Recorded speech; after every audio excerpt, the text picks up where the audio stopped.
Tu te souviens quand tu pouvais faire ça et que tu n'avais pas l'impression de t'être fait dépouiller et abandonner sur le bord de la route sans pantalon?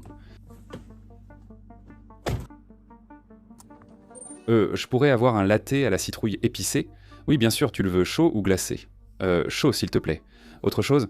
Pour toi, mon pote.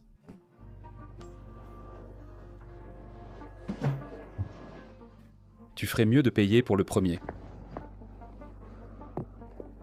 C'était 9. 9. C'est plutôt pas mal, pour être honnête. Avant, on pouvait vraiment apprécier une boisson, dépenser 5 ou 6 dollars pour ça, mais maintenant, c'est genre 4 juste pour un café noir. Et puis si tu prends quelque chose avec un supplément, tu es clairement dans la fourchette des 7, 8, 9 dollars. Mais si je n'avais pas de carte cadeau et que je ne faisais pas de vidéo, je n'en achèterais plus, ça ne vaut tout simplement pas. 10 dollars. J'ai l'impression que beaucoup de choses auparavant correctes semblent aujourd'hui être des arnaques. Mais ils te font te sentir mieux parce que j'ai eu 8 bonbons qui valent à peine 25 centimes. Ouais, youpi.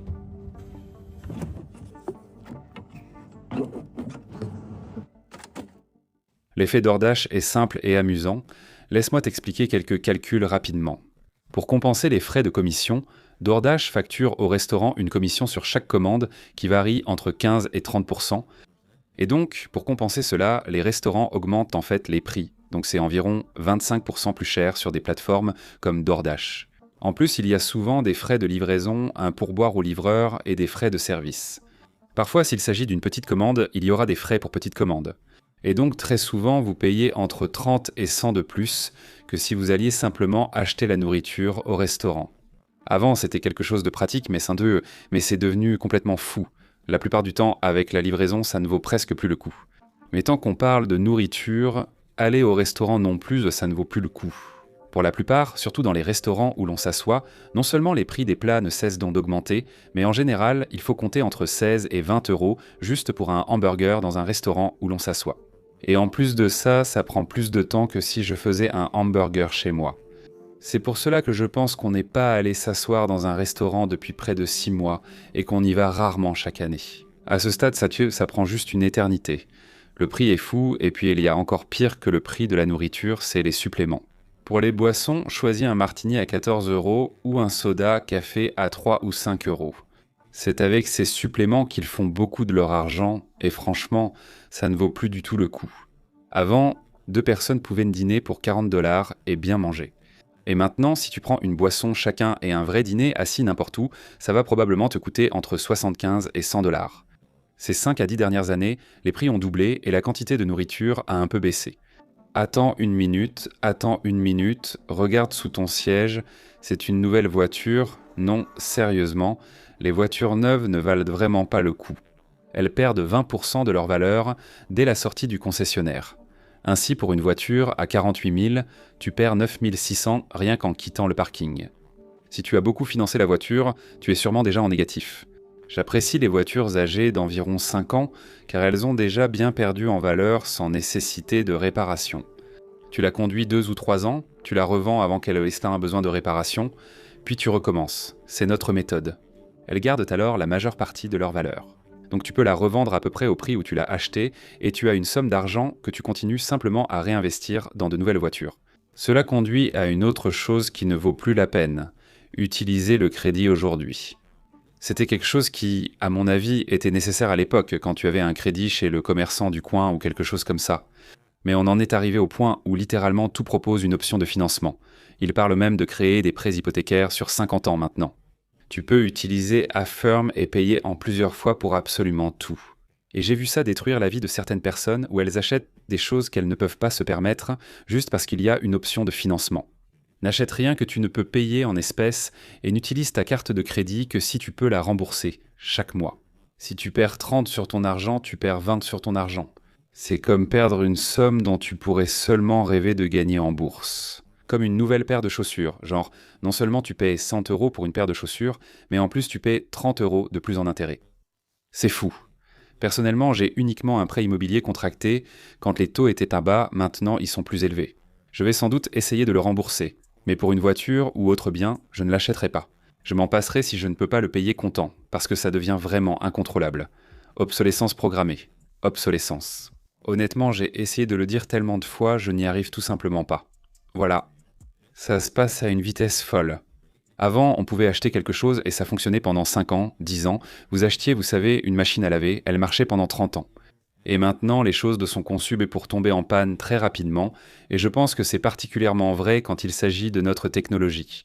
Un téléphone finit toujours par tomber en panne et ils le ralentissent après 2 ou 3 ans. Ils tenteront de vous forcer à acheter du neuf. Et certaines personnes poussent ça à l'extrême, où même si un nouvel iPhone coûte 1 200 euros, plein de gens font la queue pour acheter le prochain. Alors qu'ils vont utiliser exactement les mêmes applications que sur leur téléphone précédent, ils ne vont pas remarquer de différence au niveau de l'appareil photo, ils ne vont rien remarquer de différent. Mais maintenant, ils ont le tout dernier. Ils font des changements si minimes sur les nouvelles versions des choses que ce n'est presque jamais utile d'acheter la toute dernière nouveauté de quoi que ce soit. Maintenant, ils se limitent à tout redesigner et reconditionner, c'est pareil qu'il y a 3 ou 4 ans. Peu de technologies actuelles s'améliorent vraiment pour la plupart des gens. À moins d'être vraiment passionné, tu ne remarquerais sûrement pas la différence avec l'appareil d'il y a 4 ans, si on te disait simplement que c'était la toute dernière nouveauté. Donc acheter la dernière technologie, acheter la dernière voiture, acheter la dernière version de presque n'importe quoi, ça n'en vaut vraiment pas la peine. Vacances coûteuses maintenant. Honnêtement, voyager est l'une des choses pour lesquelles j'aime le plus dépenser de l'argent. C'est toujours dans mon budget. J'adore découvrir de nouveaux endroits, vivre des expériences et rencontrer des gens, c'est incroyable. Cependant, si tu ne peux pas te le permettre, ça peut être paralysant, avec les prix des vols qui ont augmenté de 30 à 40% juste depuis 2020. Et une semaine quelque part peut facilement coûter entre 3 et 5 000 dollars.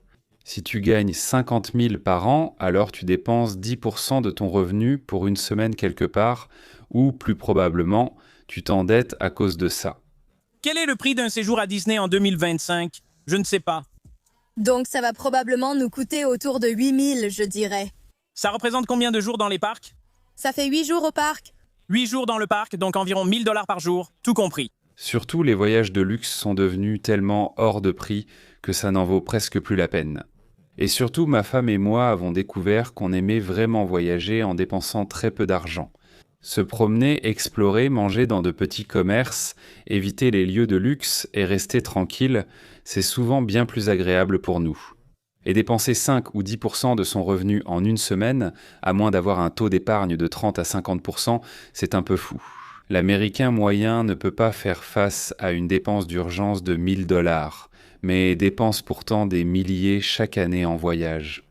Surcharge de streaming, c'est la télé. Non seulement le câble, c'est quasiment une arnaque maintenant, qui achète ça, mais les services de streaming sont devenus complètement incontrôlables.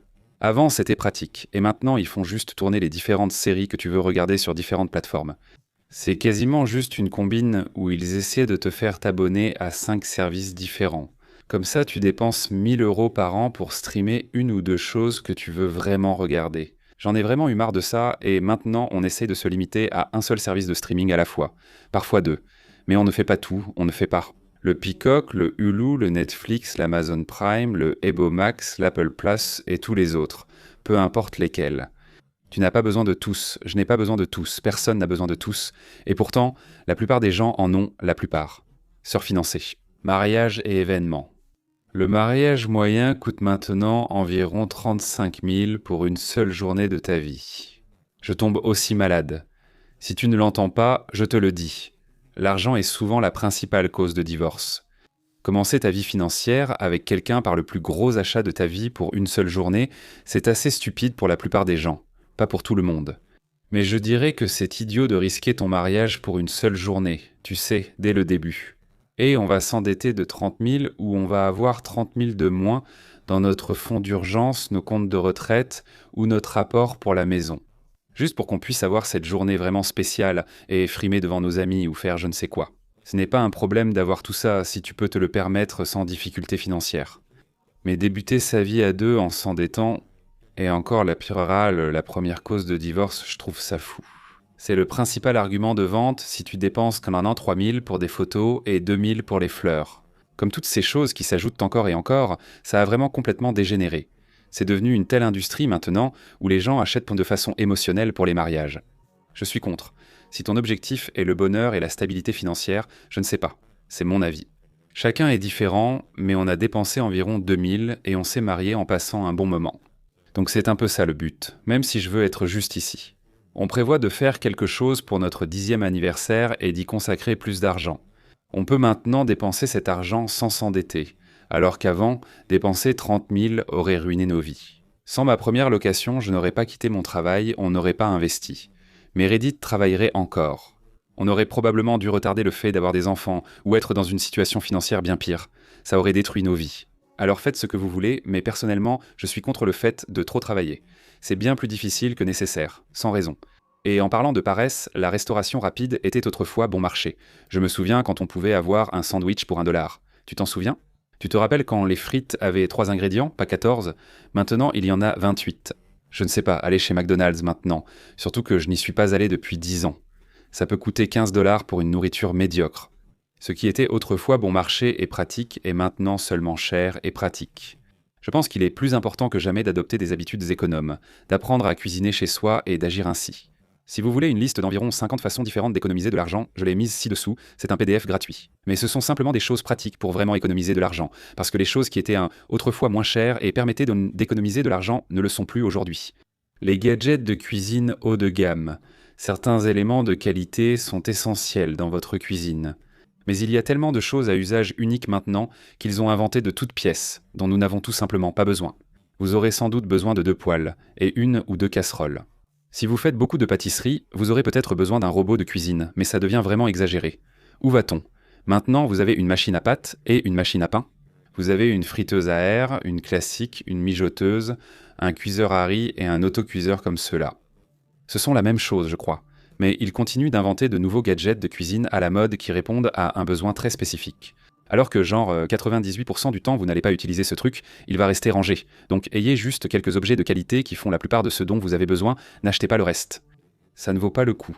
Des meubles que vous ne pouvez pas vraiment vous permettre d'acheter, par exemple ce canapé juste ici.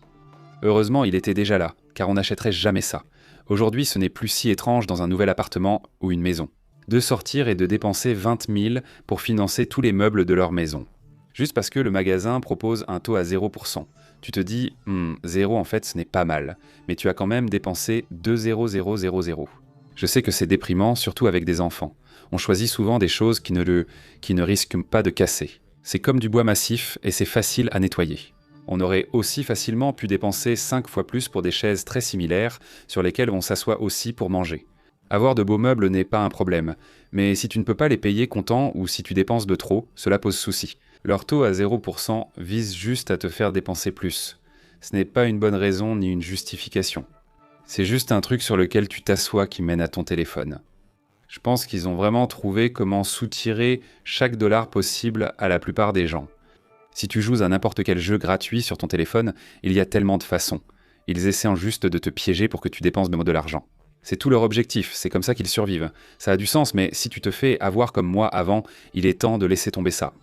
J'ai dépensé environ 300 dans un jeu mobile appelé Le Hobbit. Quand j'avais 18 ans, c'était un jeu de construction. Depuis, je n'ai plus le droit d'avoir des jeux sur mon téléphone car j'en deviens accro. Je vais dépenser de l'argent, ça n'améliorera ma vie en rien, et ça va même la rendre pire. Donc si tu as quelque chose comme ça, ce qui était avant juste jouer au serpent, tu t'amusais avec le démineur. C'était toujours un bon moment. C'est juste un moyen sophistiqué pour te rendre accro à ton téléphone et te faire dépenser de l'argent. C'est tout ce que les jeux sont conçus pour faire aujourd'hui. On fabrique désormais nos produits de nettoyage de marque, car on a réalisé qu'ils ne sont pas différents et coûtent bien moins cher. Et souvent ils fonctionnent mieux et ils sont moins toxiques pour toi et tout ça. Mais les prix, surtout pour les produits de marque, que ce soit des produits de nettoyage, de la nourriture de marque, de la sauce pour pâtes, peu importe, en général ce n'est pas différent. De nombreuses études montrent qu'ils font exactement la même chose. Ils font payer plus cher à cause de la marque, que ce soit pour la sauce à pizza ou les céréales. Souvent c'est fabriqué dans la même usine que le produit 2 fois plus cher, mais comme c'est une marque générique, c'est bien moins cher. Et c'est pour ça qu'on n'achète plus vraiment de marques connues, à moins que ce soit vraiment un meilleur produit. J'ai l'impression que ça représente 5% du temps, ce qui nous amène aux vêtements de créateurs. C'est devenu fou, ils vendent des sweats à capuche à 300, 900 ou 1200 €, c'est n'importe quoi. Il n'y a aucune chance que ce soit vraiment 10 fois mieux qu'un sweat à capuche normal. Les gens paient élevé juste pour le statut maintenant, ils peinent pour avoir l'air cool, ils y accordent de la valeur simplement parce que c'est difficile à obtenir, parce que c'est cher, mais ça ne veut pas dire que c'est bien. Les box par abonnement. J'ai l'impression que c'est quelque chose qui n'existait pas il y a quelque temps, et maintenant c'est extrêmement courant. Ils cherchent juste à susciter l'excitation avec des box mystères ou des abonnements pour jouets de chiens, vêtements d'enfants ou d'adultes, livres, bougies, vin. Il y a une box par abonnement pour tout. 50% des choses ne t'intéressent pas vraiment, et les autres 50%, c'est juste une autre manière d'obtenir un peu de dopamine, sans réelle économie. C'était peut-être amusant au début, mais ça n'en vaut pas la peine. Par contre, s'abonner à cette chaîne en vaut la peine, c'est totalement gratuit. J'espère te convaincre de ne pas gaspiller ton argent un jour. Donc techniquement, si tu t'abonnes, tu économiseras 27 mathématiquement, c'est vrai, ça pourrait même être 30.